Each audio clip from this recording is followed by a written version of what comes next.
মেয়ে কর্তৃক মা হত্যা, আদালতে স্বীকারোক্তিমূলক জবানবন্দি।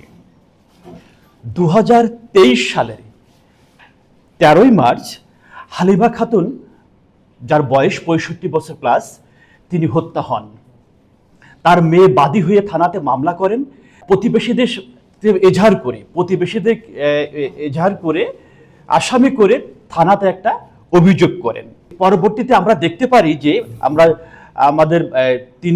আমাদের 3 বছর ধরে পিবিআইতে এই মামলাটা আছে। বিভিন্ন সময় আমরা এটা তদন্ত করেছি, স্বাক্ষর প্রমাণ নেওয়ার চেষ্টা করেছি। চেষ্টা করে দেখা যায় বাদীর দিকে আমাদের সন্দেহটা প্রায় সময় ঘনীভূত হওয়ার এককালে আমরা বাদীকে যখন আমাদের অফিসে ডাকা শুরু করি, উনি এসে একটা আবেগময় পরিস্থিতি তৈরি করেন যে, স্যার, আমার মাকে হত্যা করা হয়েছে, আমারে কেন আপনারা বারবার ডাকেন, আমারে কেন জিজ্ঞাসা করেন, এই কথা বলে একটা আবেগময় পরিস্থিতি তৈরি করে থাকেন।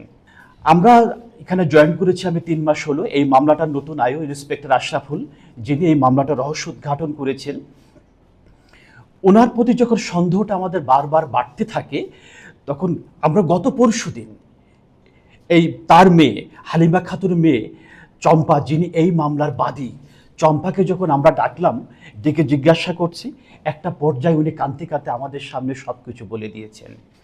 প্রতিবেশী বেল্লালদের সাথে তাদের দীর্ঘ 30 বছরের জমি জায়গা নিয়ে সমস্যা আছে, এবং তারা কিন্তু বেল্লালদের বিরুদ্ধে নারী নির্যাতন মামলা সহ জমি জায়গার অভিযোগও তারা থানাতে করেছে, মামলাও তারা করেছে, শুধু প্রতিবেশীদেরকে বিভিন্নভাবে হেনস্থা করার জন্য।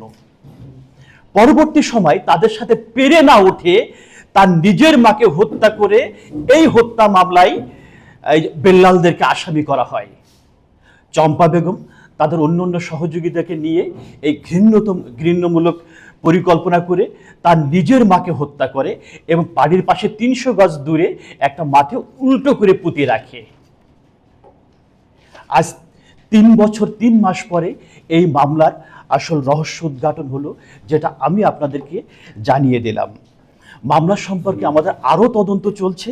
পরবর্তী সময় যখন আমরা আরও বেশি তথ্য উদ্ঘাটন করতে পারবো, মামলাটা তদন্ত চলমান, আমরা আপনাদেরকে আরও অবগত করব।